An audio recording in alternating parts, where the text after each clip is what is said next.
नबी अकरम सहाबा के साथ जा रहे थे, रास्ते में एक बकरी का बच्चा मरा हुआ पड़ा था, छोटे छोटे कान वाला। आपने उस मरे हुए बकरी के बच्चे के कान को पकड़ा। सही मुस्लिम की रिवायत है, आपने पूछा क्या है मेरे सहाबा, इस मरे हुए बकरी के बच्चे को कौन 1 दिरहम में खरीदेगा? सहाबा ने कहा अल्लाह के नबी, 1 दिरहम की बात आप क्या करते हैं, इसको फ्री में भी हम लेने को तैयार नहीं होंगे, मरा हुआ है, बेकार है। आपने फरमाया ऐ मेरे सहाबा, ये मरा हुआ बकरी का बच्चा जो तुम फ्री में भी लेना नहीं चाहते हो, कान खोल करके सुन लो, लद्दुनिया अहवनु अलल्लाहि मिन ज़ालिक, अल्लाह की नजर में दुनिया इस मरे हुए बकरी के बच्चे से ज्यादा हकीर है। अल्लाह की नजर में दुनिया की कोई वैल्यू नहीं है। मैं आपको दुनिया छोड़ने की बात नहीं कर रहा हूं, दुनिया कमाइए, बहुत खूब पैसा कमाइए, इस्लाम में मना नहीं है। पैसा नहीं कमाएंगे तो मदरसे कैसे चलेंगे, मस्जिदें कैसे चलेंगे? दुनिया कमाओ मेरे प्यारे साथी, मगर दुनिया को प्राइमरी मत समझो, दुनिया को सेकेंडरी समझो, दुनिया को दूसरे नंबर पे रखो, पहले नंबर पे आखिरत को रखो। कारून का नाम सुना है, बहुत पैसे वाला था कारून। इतनी दौलत थी कारून के पास कि उसकी दौलत के जो खजाने की जो चाबियां थी बड़े बड़े पहलवान उठाते थे। जब कारून को अल्लाह ताला ने नसीहत की तो कारून से क्या कहा? अल्लाह ने ये नहीं कहा ऐ कारून तेरे पास इतनी दौलत है, मदरसे में दान दिया कर, मस्जिद में दान दिया कर। अल्लाह ने क्या कहा? फरमाया वब्तगी फीमा आताकल्लाहु दारल आखिरा, ऐ कारून तुझको अल्लाह ने दौलत से नवाजा है, अपनी दौलत के जरिए तू आखिरत की तैयारी कर। वला तंस नसीबक मिनद दुनिया, और ऐ कारून दुनिया में जो तेरा हिस्सा है, अपनी दुनिया के हिस्से को भी तू मत भूल, दुनिया का भी हक अदा कर, लेकिन असल मकसद तू आखिरत को बना ले। तेरी जिंदगी का प्राइमरी मकसद आखिरत होना चाहिए। ऐ मुसलमानों, तुम दुनिया की सबसे बेहतरीन उम्मत हो, तुम्हें इंसानियत के लिए, मानवता के लिए निकाला गया है। तुम नेकियों का हुक्म देते हो, तुम बुराइयों से रोकते हो, और तुम अल्लाह ताला के ऊपर ईमान रखते हो। You are the best community of the world, you are the best community in the humanity.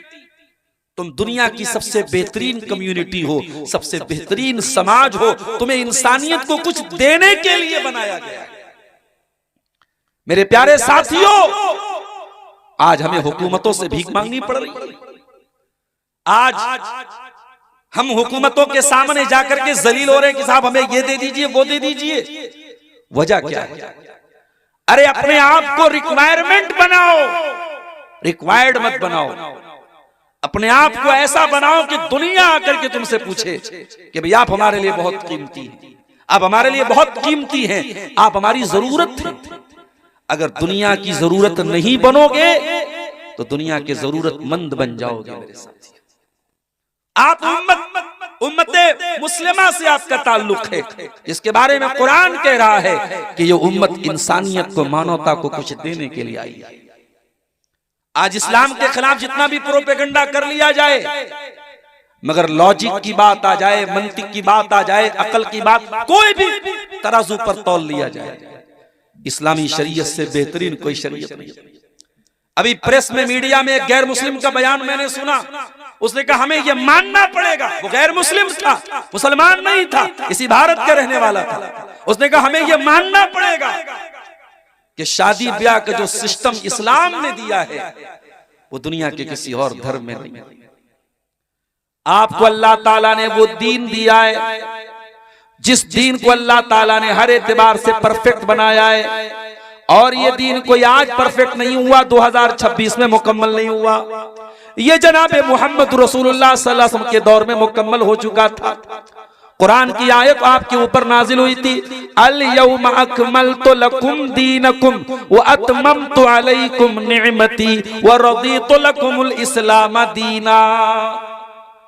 ऐ नबी, हमने आपको जो दीन अता फरमाया है उस दीन को हमने परफेक्ट कर दिया, मुकम्मल कर दिया, कंप्लीट कर दिया, और अपनी नेमतों को आपके ऊपर तमाम कर दिया, और इस्लाम को ऐ मुसलमानों तुम्हारे लिए हमने पसंद कर लिया। इस्लाम अल्लाह का दीन है, और इसीलिए मेरा जुमला नोट कर लो, इस्लाम किसी भी दौर में नॉन प्रैक्टिकल नहीं रहेगा। इस्लाम का कोई हुक्म नॉट एप्लीकेबल नहीं रहेगा। इस्लाम पर अमल करना किसी दौर में मुश्किल नहीं रहेगा। मुश्किल अगर होगा तो हमने बनाया होगा। इस्लाम का कोई हुक्म मुश्किल नहीं है मेरे प्यारे साथी। अरे इस्लाम तो वो दीन है, फरमाया वमा जाला अलैकुम फिद्दीन मिन हरज, हमने तुमको जो दीन अता किया है, जो मजहब तुमको दिया है, जो शरीयत तुमको दी है, उसमें कभी तुम्हारे ऊपर कोई तंगी नहीं, कोई परेशानी नहीं है। सर्दी का मौसम है, आप मोजा पहन रहे हैं, इस्लाम ने क्या आपको इजाजत दी, मोजे पर मसा करके आप नमाज पढ़ सकते हैं।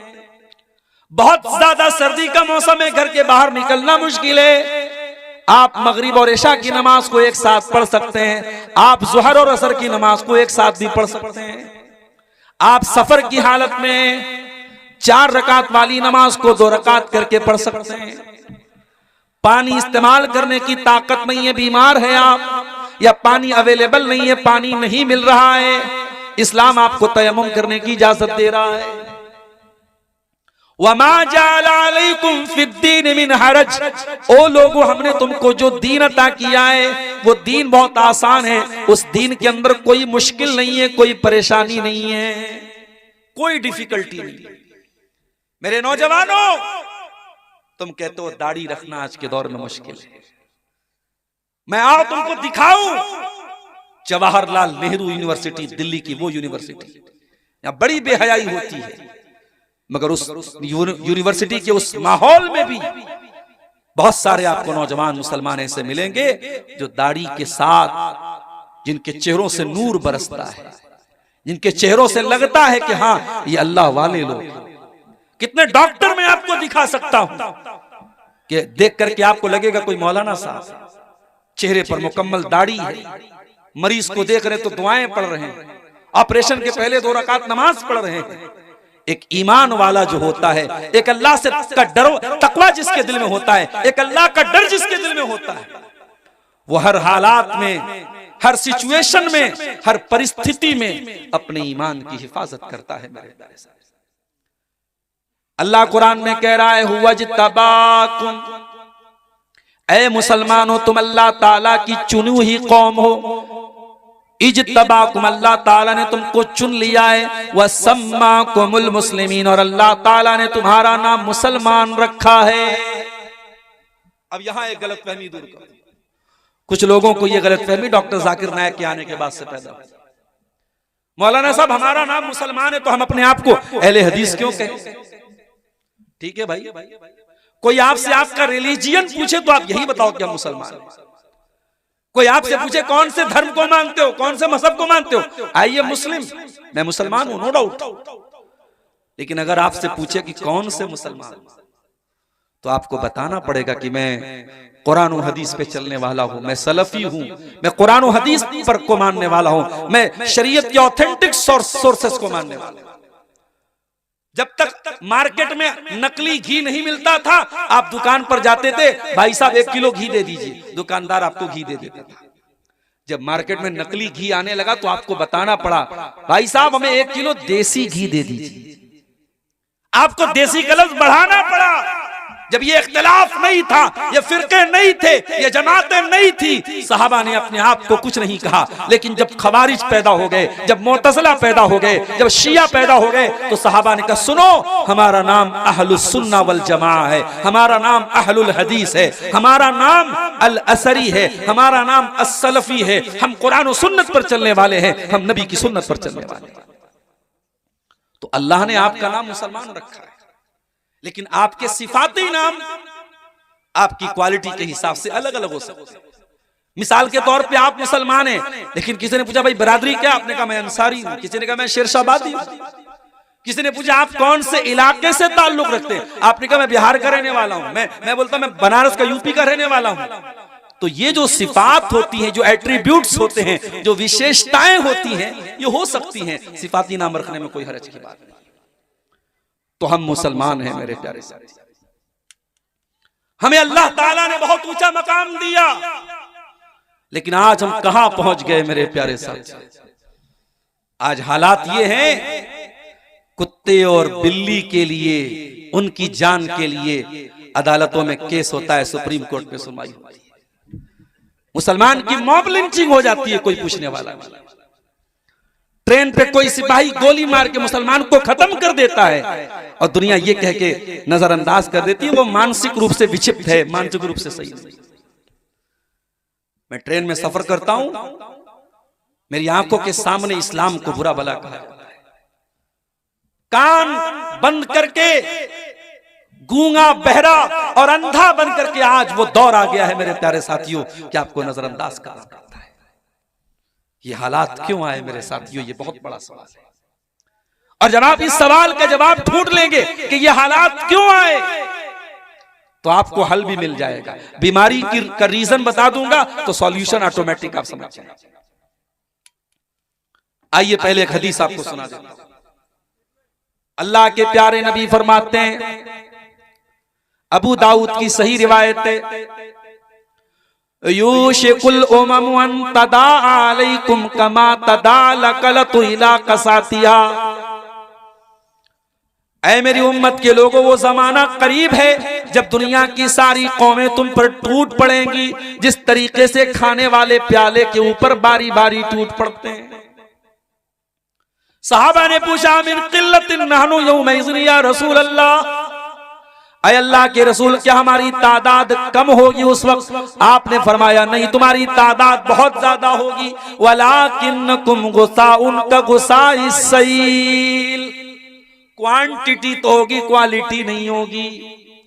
तादाद तो बहुत ज्यादा होगी, तुम्हारी तादाद कम नहीं, करोड़ों में तुम्हारी तादाद होगी, लेकिन तुम सैलाब के ऊपर, पानी के ऊपर जो झाग होता है, तुम झाग की तरह बन जाओगे। अल्लाह ताला तुम्हारे दुश्मनों के दिलों से तुम्हारी हैबत को निकाल देगा, तुम्हारा रोबो दबदबा निकाल देगा, और अल्लाह ताला तुम्हारे दिलों में कमजोरी डाल देगा। सहाबा ने पूछा, अल्लाह के रसूल कौन सी कमजोरी डाल देगा? आपने फरमाया, हुब्बुद दुनिया व कराहियतुल मौत, तुम्हें दुनिया से बहुत ज्यादा लगाव और प्यार हो जाएगा, तुम दुनिया पर जान छिड़कने लगोगे, दुनिया से प्यार करने लगोगे। वह कराहियतुल मौत, और मौत से तुमको नफरत हो जाएगी, मौत तुम्हें नागवार लगेगी, मौत को तुम फेस करना नहीं चाहोगे, तुम लंबी उम्र, लंबी जिंदगी हासिल करना चाहोगे, तुम्हें मौत से डर लगने लगेगा। काफिर है तो शमशीर पे करता है भरोसा, मोमिन है तो बेतैग ही लड़ता है सिपाही। इकबाल ने कहा था, कौन सा मोमिन, आज के दौर का मोमिन जो किसी मामूली सी धमकी से डर जाए? मेरे प्यारे साथियों, अल्लाह के नबी फरमा रहे, हुब्बुद दुनिया व कराहियतुल मौत, तुम दुनिया की मोहब्बत में और मौत की नफरत में तुम पिस जाओगे, उसी रंग में तुम रंग जाओगे। एक और हदीस सुनिए, अल्लाह के प्यारे नबी फरमाते हैं, इज़ा तबायातुम बिल ईनती व अखज़तुम अज़नाबल बकरी व रदीतुम बिज़्ज़रई व तरकतुमुल जिहादा। चार चीजों का नाम अल्लाह के नबी ने लिया। इज़ा तबायातुम बिल ईनती, जब तुम कारोबार में चोरी करने लगोगे, फ्रॉड करने लगोगे, 420 करने लगोगे, 2 नंबर के काम करने लगोगे। आजकल हालात ये हैं, किसी मुसलमान से अकाउंट में पैसा लेना मुश्किल है। अकाउंट में पैसा आप ले रहे हैं, क्या पता कि वो कौन सा पैसा आ रहा है, अगर उसका पैसा गलत है आपका अकाउंट फ्रीज हो जाएगा, अकाउंट में पैसा, सारा पैसा जो आपका फंस जाएगा, ब्लॉक हो जाएगा। कई केस हो चुके हैं मेरी मालूमात में। आज मुसलमान के ऊपर भरोसा करने को तैयार नहीं है। साइबर क्राइम में, एटीएम चोरी में मुसलमान का नाम भी आता है। सूदी कारोबार में न मुसलमान पीछे न गैर मुस्लिम पीछे। अपने भाई की जमीन और जायदाद हड़पने में मुसलमान किसी से पीछे नहीं है। इज़ा तबायातुम बिल ईनती, जब तुम कारोबार में फ्रॉड करने लगोगे, वह अखज़तुम अज़नाबल बकरी, और तुम गाय की दुम पकड़ करके बैठ जाओगे। क्या मतलब?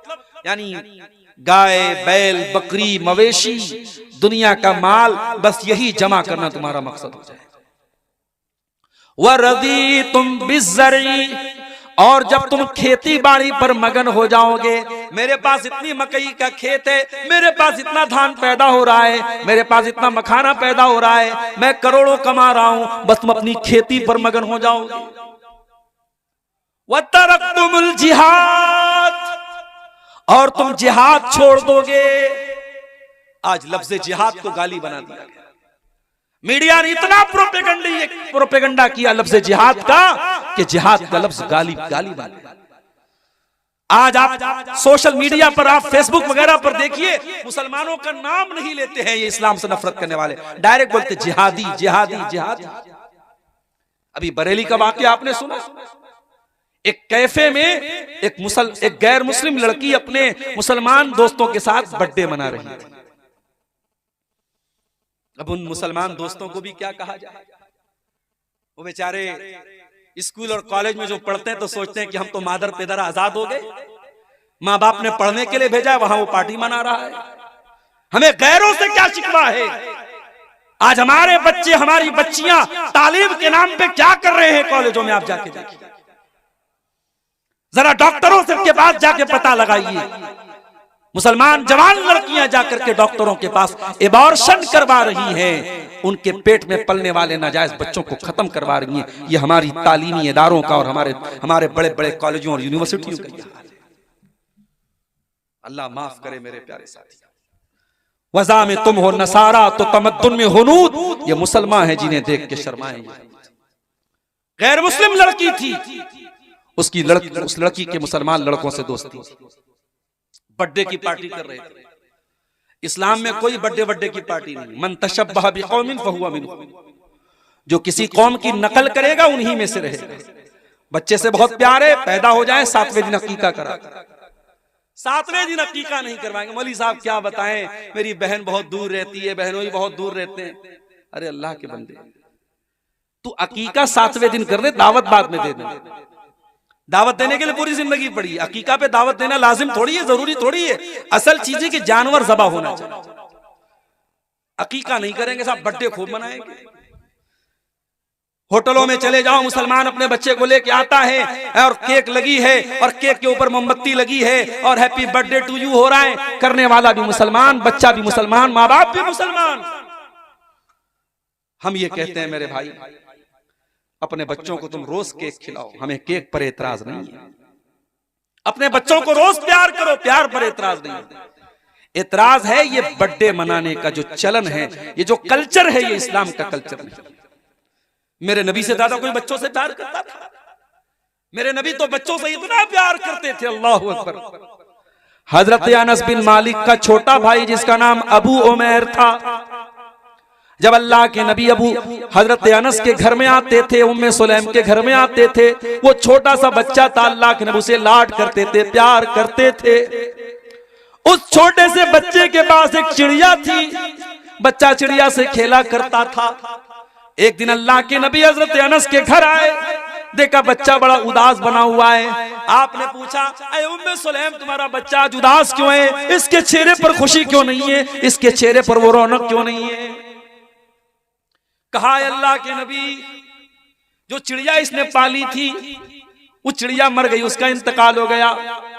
चिड़िया के मरने पर यह बच्चा गमगीन है।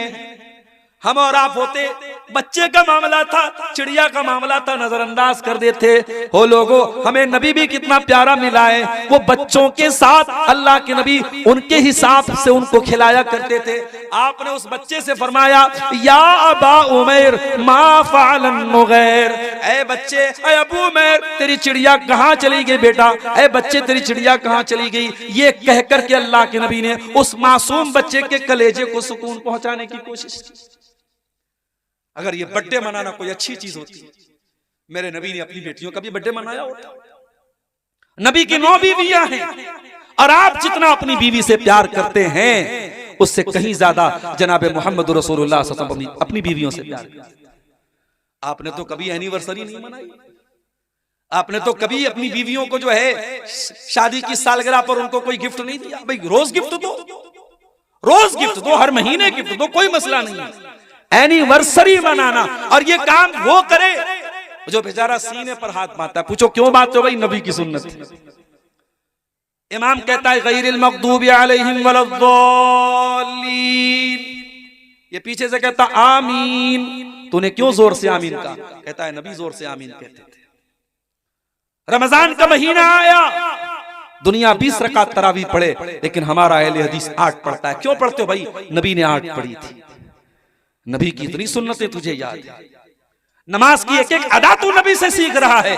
तुझे एनिवर्सरी मनाते हुए शर्म नहीं आई? तुझे बर्थडे मनाते हुए शर्म नहीं आई? तुझे फादर्स डे मनाते हुए शर्म नहीं आई? तुझे मदर्स डे मनाते हुए शर्म नहीं आई? ये हमारा कल्चर नहीं है मेरे प्यारे साथी, ये इस्लाम का कल्चर नहीं है, ये मोहम्मद रसूलुल्लाह का कल्चर नहीं है मेरे प्यारे साथी। तो मैं अर्ज ये कर रहा था कि अल्लाह के नबी ने फरमाया जब तुम जिहाद को छोड़ोगे, ये जिहाद क्या है? ये कोई गाली नहीं है मेरे प्यारे साथी। बदी के खिलाफ, बुराई के खिलाफ, सरकशी के खिलाफ, शैतानियत के खिलाफ हर तरीके के स्ट्रगल और संघर्ष का नाम जिहाद है। बुराई के खिलाफ हर तरीके की लड़ाई का नाम जिहाद है। वो जबान से भी हो सकती है, वो तलवार से भी हो सकती है, वो स्टेज के जरिए भी हो सकती है, वो जंग के मैदान में भी हो सकती है, वो कागज और कलम से भी हो सकती है। तो नबी ने फरमाया तुम जिहाद छोड़ दो। क्या मतलब? यानी तुम्हारे अंदर दीन के लिए कुर्बानी देने का जज्बा खत्म हो जाएगा, दीन के लिए मरने मिटने का जज्बा तुम्हारे अंदर से खत्म हो जाएगा। तुमको सिर्फ अपनी रोजी रोटी की पड़ी होगी, अपनी दुनिया की पड़ी होगी, अपनी खेती की पड़ी होगी। जब ये 4 काम तुम करोगे, कारोबार में फ्रॉड करोगे, अपनी गाय की दुम पकड़ के बैठ जाओगे, अपनी खेती बाड़ी पर मगन हो जाओगे और अल्लाह की राह में तुम जिहाद करना बंद कर दोगे। ये 4 काम जब तुम करोगे तो क्या होगा? सल्लल्लाहु अलैकुम ज़ुल्ला, अल्लाह ताला तुमको जलील कर देगा। तुम जलील हो जाओगे, इतने जलील हो जाओगे कि तुम्हारे मुल्क का हर चीफ मिनिस्टर सोचेगा कैसे मुसलमान को दबा दिया जाए। आज तो होड़ लगी है साहब, आज तो होड़ लगी कि कौन मुसलमानों के खिलाफ कितनी नफरत भरी बातें बोल सकता है। तो नबी ने फरमाया जब तुम इन 4 काम करोगे अल्लाह जलील कर देगा। और ये जिल्लत कब दूर होगी? हत्ता तरजिउ इला दीनिकुम, जब तक तुम अल्लाह ताला के दीन की तरफ पलटोगे नहीं, जब तक तुम अल्लाह ताला के दीन की तरफ लौटोगे नहीं।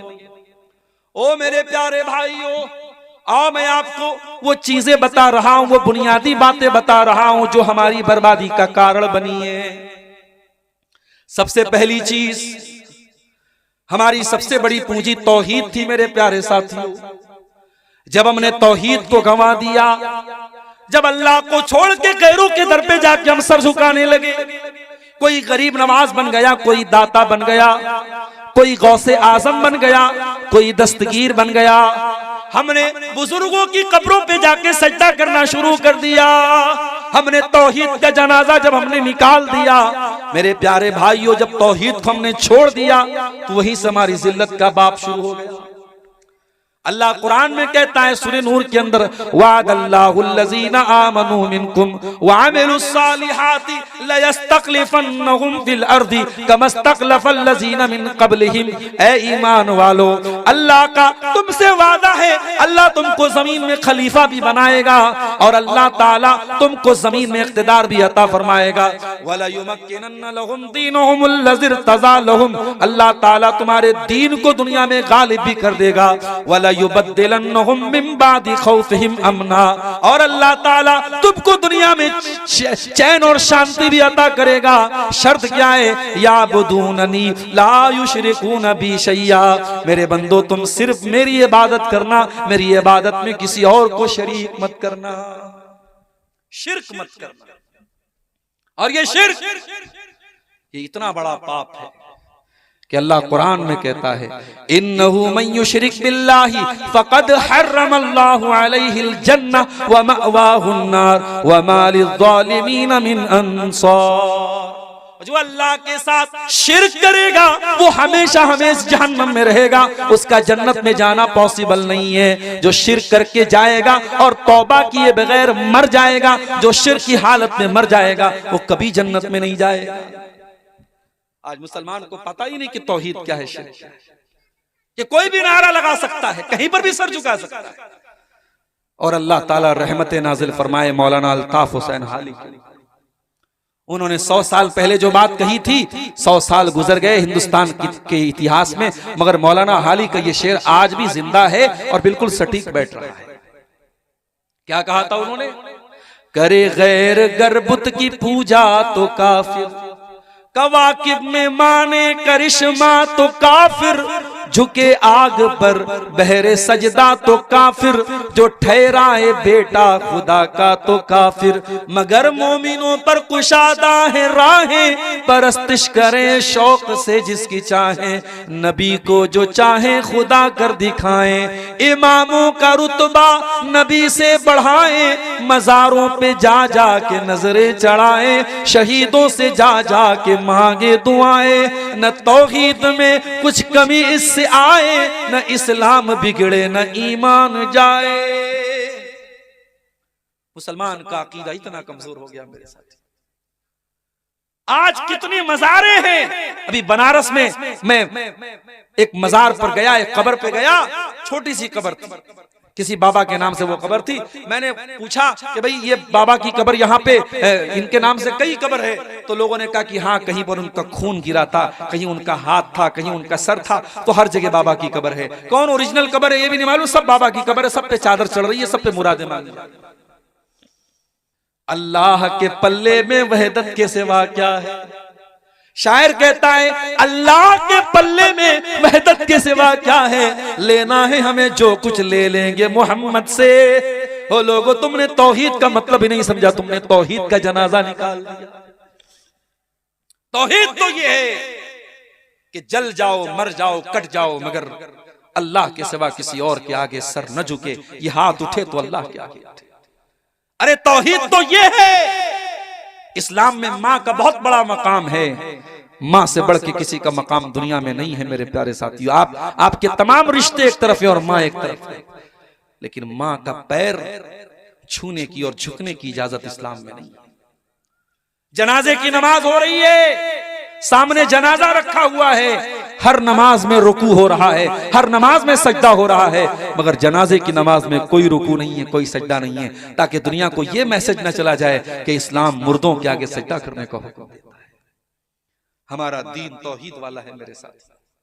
जब तक हम तौहीद पर कायम थे, हम ला इलाहा इल्लल्लाह की राह पर चलते थे, हमारा सर एक अल्लाह के आगे झुकता था, मेरे प्यारे साथियों, उस वक्त तक दुनिया में कामयाब थे।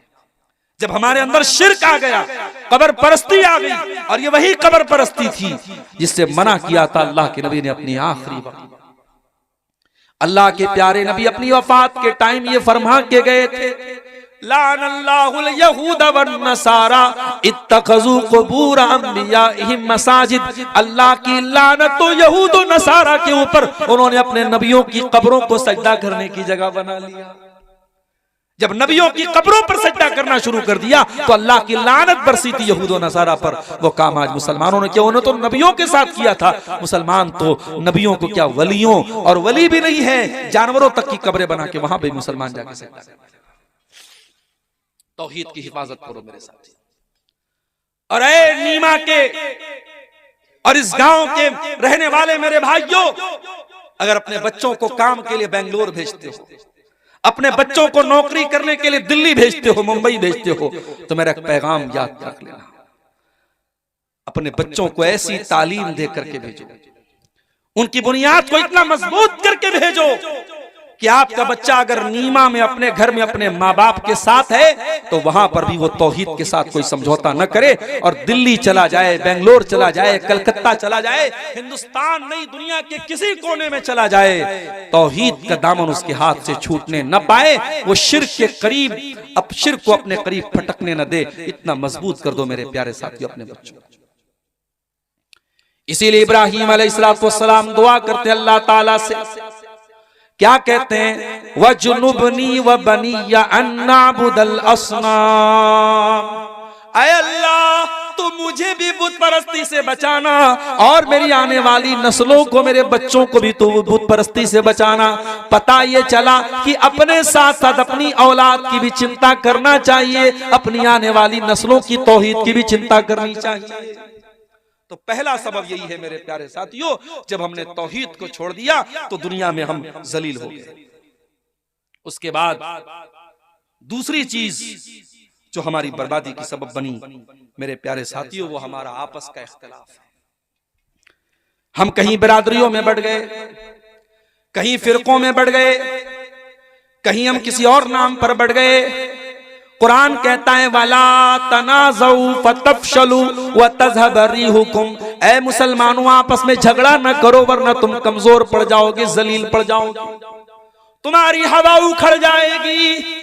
तुम्हारा दुश्मन तो ये सोच करके तुम्हारे खिलाफ प्लानिंग नहीं करता कि कौन से मसलक का है, कौन सी बरादरी का है, वो तो तुम्हारे खिलाफ मुसलमान होने की हैसियत से तुम्हारे खिलाफ प्लानिंग करता है। तुम बरादरियों में बटे हुए हो, तुम जात पात में बटे हुए हो, तुम आपस में फिरकों में बटे हुए हो। कुरान कहता है वातसिमू बिहब्लिल्लाहि जमीआ, ऐ ईमान वालो तुम अल्लाह की रस्सी को मिल करके थाम लो, वला तफर्रकू, और फिरकों में न बटो, वज़कुरू नेमतल्लाहि अलैकुम, और अल्लाह की नेमत को याद करो, इज़ कुंतुम आदान, जब तुम एक दूसरे के दुश्मन थे, फ़अल्लफ़ बैन क़ुलूबिकुम, अल्लाह ने तुम्हारे दिलों में एक दूसरे की मोहब्बत डाल दी, फ़अस्बहतुम बिनिअमतिही इख़वाना, और तुम अल्लाह की नेमत से भाई भाई बन गए। भाई भाई बन के रहो मेरे साथी, बटो नहीं आपस में, बंटवारे मत करो मेरे प्यारे साथी। और जो लोग ये कहते हैं कि उम्मत का इख्तिलाफ रहमत है, वो बहुत बड़े झूठे लोग हैं। उम्मत का इख्तिलाफ कभी रहमत नहीं रहा है। उम्मत जब जब लड़ी है और आपस में बटी है, उम्मत कमजोर हुई है मेरे साथी। इख्तिलाफ मत करो आपस में, जहां तक हो सके इख्तिलाफ को खत्म करने की कोशिश करो। अल्लाह कुरान में कहता है कुल हुवल कादिरु अला अन यबअसा अलैकुम अज़ाबम मिन फौकिकुम औ मिन तहति अर्जुलिकुम औ यल्बिसकुम शिया। अल्लाह ताला तीन तरीके से अपना अजाब तुम पर उतारता है। कभी आसमान से तुम पर अजाब उतरता है, कभी तुम्हारे जमीन के नीचे से जमीन खिसकने लगती है, जलजला आ जाता है, भूकंप आ जाता है, बाढ़ आ जाती है। कभी जमीन के नीचे से तुम्हारे ऊपर अजाब आता है, कभी आसमान के ऊपर से अजाब आता है। औ यल्बिसकुम शिया, और कभी कभी अल्लाह ताला तुमको आपस में लड़ा करके, टुकड़े टुकड़े करके, बांट करके तुम्हें अपने अजाब में मुब्तला करता है। तो ये बंटवारे, ये इख्तिलाफ, ये जमात बंदी, ये गिरोह बंदी मेरे प्यारे साथियों, ये भी आज हमें जलील कर रही है, हमारी जिल्लत और रुसवाई का बहुत बड़ा सबब है। उसके बाद तीसरी चीज रसूल की नाफरमानी। जंगे ओहद याद है आपको? उसके बारे में पढ़ा है आपने, सुना है आपने?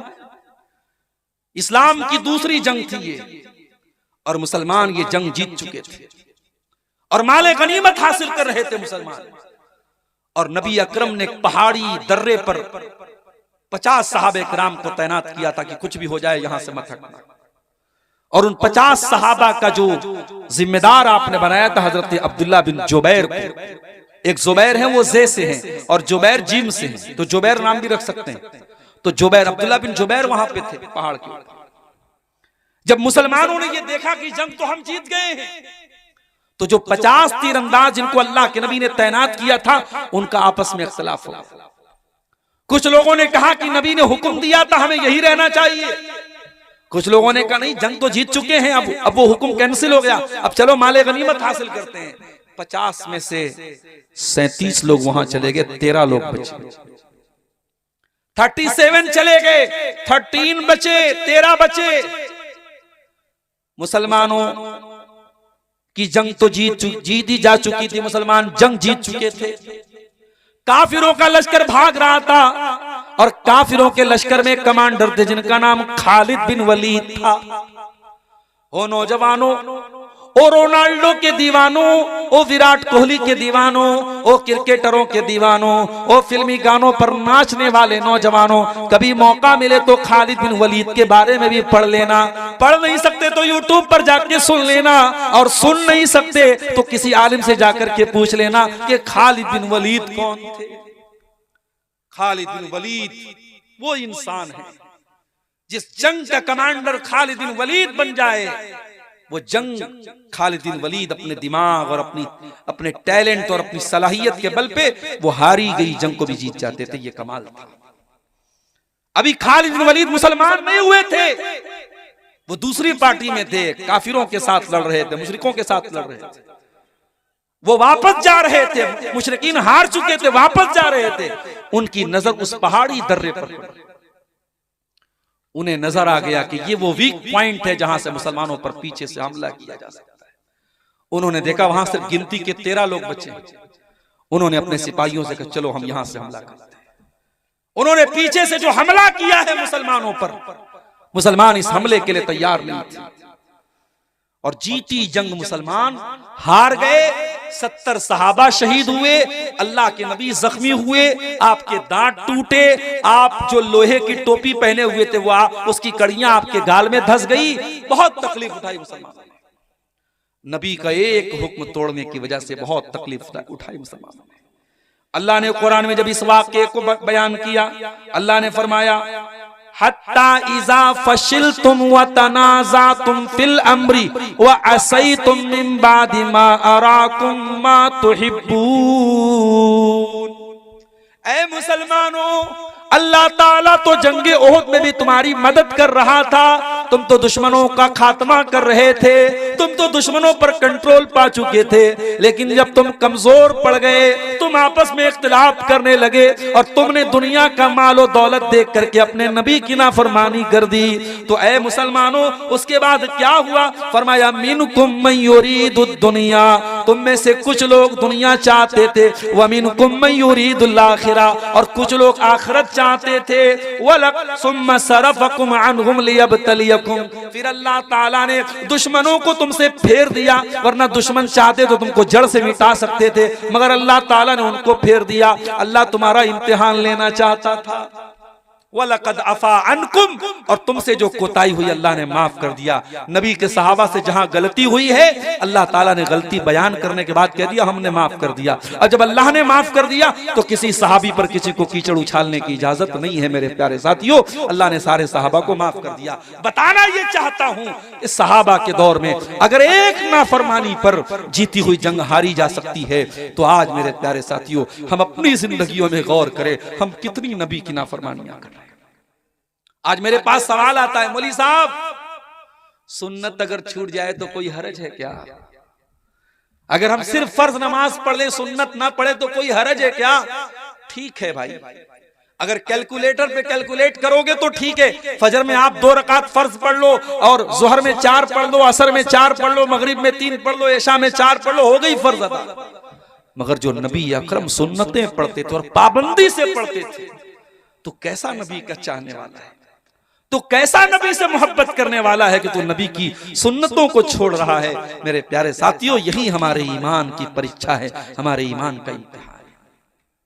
मेरे नौजवानों, ये चेहरे पर जो दाढ़ी है, ये दाढ़ी तुम क्यों रख रहे हो?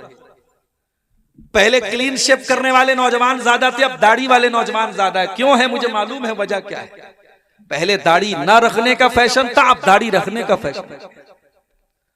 अब दाढ़ी रखने का फैशन आ गया। अब साहब फलां क्रिकेटर भी दाढ़ी रखे हुए, फलां फिल्मी हीरो भी दाढ़ी रखे हुए। इसका मतलब कि आपको नबी की सुन्नत से कोई लगाव नहीं, आप इसलिए दाढ़ी नहीं रखे कि नबी की सुन्नत है। आपने दाढ़ी अगर रखी भी है तो इसलिए रखी है कि ये स्मार्टनेस की निशानी है, ये फैशन की निशानी है। आप फैशन की तकलीद कर रहे हैं, फैशन के पीछे आप पड़े, आपको नबी की सुन्नत से कोई प्यार नहीं है। नबी के दौर में एक सहाबी थे, उनके बाल थोड़े लंबे थे और कपड़ा उनका टखने के नीचे रहता था। नबी अकरम के सामने लोगों ने जिक्र किया कि अल्लाह के नबी आपके फला सहाबी है, नौजवान है, उनका बाल थोड़ा बड़ा बड़ा है और कपड़े टखने के नीचे रहते हैं। अल्लाह के नबी ने फरमाया निअमर रजुलु खुरैम, उनका नाम खुरैम था। बच्चा पैदा हो तो नाम रखो, प्यारा नाम है खुरैम। जैसे शुरैम लोग नाम रखते हैं, सुदैस नाम रखते हैं, तो खुरैम नाम भी रख सकते हैं, सहाबी का नाम। अच्छा, सहाबी के नाम की मीनिंग ना पता हो तब भी रख सकते हैं। अगर ये कन्फर्म है कि सहाबी का नाम है, आंख मूंद करके नाम रख दो। तो अल्लाह के नबी ने फरमाया खुरैम बहुत अच्छे सहाबी हैं, बहुत अच्छे इंसान हैं। लौला तूलु जिम्मतिही व इसबालु इजारिही, बस 2 बातों की कमी है, बाल थोड़े लंबे हैं और कपड़ा टखने के नीचे रहता है।